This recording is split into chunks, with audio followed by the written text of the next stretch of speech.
Halina't tuklasin natin ang Baraswain Church dito sa Malolos, Bulacan. Ito ay makasaysayang buo na tinaguriang Cradle of Democracy in the East.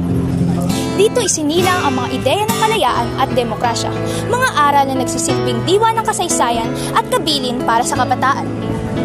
Dito ginanap ang unang kongreso ng Pilipinas noong 1898 kung saan isinulat ang Malolos Constitution. Inspirasyon nito sa kabataan na makiisa at maging boses ng pagbabago. At noong Enero 23, 1899, dito rin ipinanganak ang unang republika ng Pilipinas kasama si Emilio Aguinaldo bilang Pangulo. Ipinakita nito na kayang tumindig ng mga Pilipino bilang malaya at nagkakaisang bansa. Ang pangalang Baraswain ay galing sa isang bayan sa Espanya. Tinawag din itong Baras ng Swail dahil dito madalas nagtitipon ang mga makabayang tumututol sa pamahalaan. Alam nyo ba, makikita ang Baraswain Church sa lumang 10 peso bill at sa 200 peso bill ngayon. Simbolo ng walang hanggang halaga ng kasaysayan nito. Ang Baraswain Church ay paalala na ang diwa ng kalayaan ay hindi dapat malimutan. Ito ay kabiling na dapat pangalagaan at ipagpatuloy ng kabataan.